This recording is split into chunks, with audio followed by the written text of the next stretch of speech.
Армысын, қалың қауым ардақты ерім, салтымен қазағымның сәлем бердім.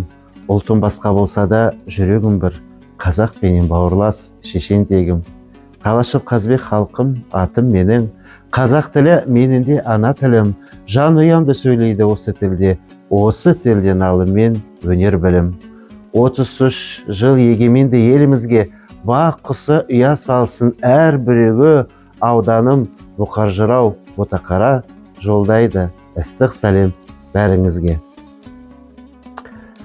Менің атым, есімім Қазбек.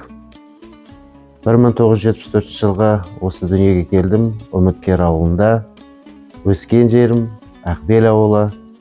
Қазіргі таңда жұмыс етіп жатқан жерім Ботақара кенті.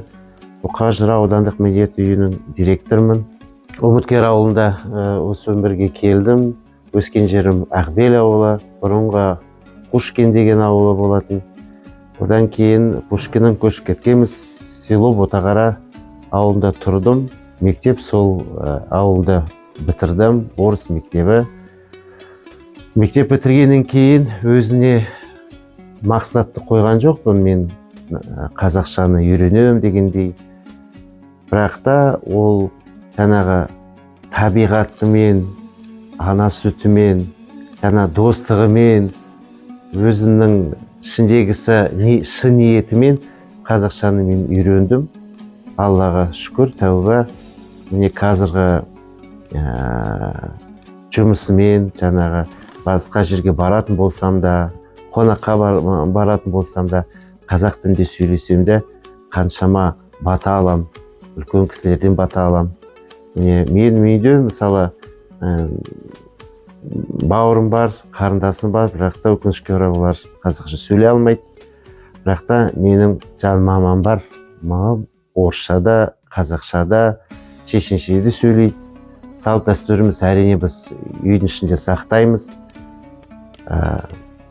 Құрбан айт болса, үлкен жаңағы мейрам болса, мына Наурыз сияқты, әрине біздің үйден ет кетпейді, бауырсақ кетпейді, шерпек. Шынымен былай қарасам да, шынымен мен өзімді қазақ деп санаймын. Неге десеңіз, мен осы Қазақстанда туып өскем, білім алдым. Қазіргі таңда міне халыққа қызмет жасап жүрмін. Сондықтан мен өзімді қазақ деп санаймын. Ақбелде жүрген кезде мына Ғайза тәтеге айттым, Ғайза апай, сіз мені қазақша үйретіңізші деп. Ол кісі маған айтады, сен де шын ниетің өзінің болмасаң, сен үйрене алмайсың деп. Содан үйге келіп кішкене ойландым, мен осы жерде тұрам, осы ауылда, мен мына кісілермен қалай сөйлесем дегендей. Сосын екінші күн жұмысқа барған кезде Ғайзаға айттым, апай, сіз енді маған ән айтуға үйретіңізші деп. Ол кісі аса әнші емес, бірақ та ол маған айтты, қандай ән білесің сен? Енді бала кезімде Қамажай деген ән мектептен бастадық қой, сол айттым, осы өлеңді мен білем. Соны жаңағы қазақша өлеңді үйрендім, жаңағы ең бірінші әнді Қамажай болды. Одан кейін Шәмші Қалдаяқтың әні үйрендім, жаңағы Арыс жағасында. Содан басталды. Енді мен ойлаймын, енді жаңағы ән айтып, жаңа үйреніп болғаннан кейін, әрине сен ол әнді айтып атқанда, ол шын ниетімен жүрегіңнен шығу керек. Сен халыққа жеткізуің керексің. Қалай мен тілін үйренбеймін деп. Мен одан кейін мен өзіне мақсатын қойдым. Осы жарты жылдың ішінде мен қазақша үйренемін. Енді менің мақсатым орындалды.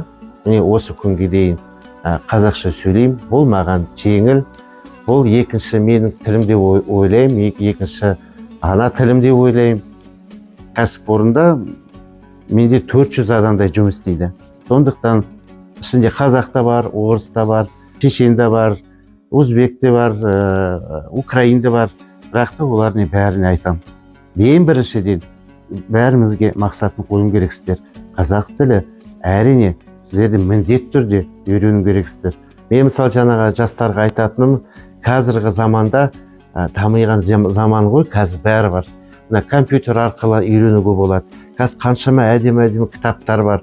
Патриоттық сезім болу керек.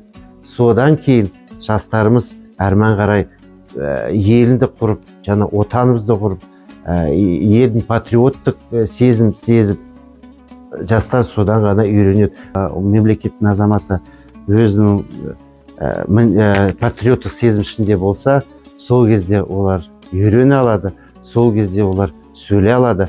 Қазақ тілі әрқашанда біз парызымыз білуін керекпіз.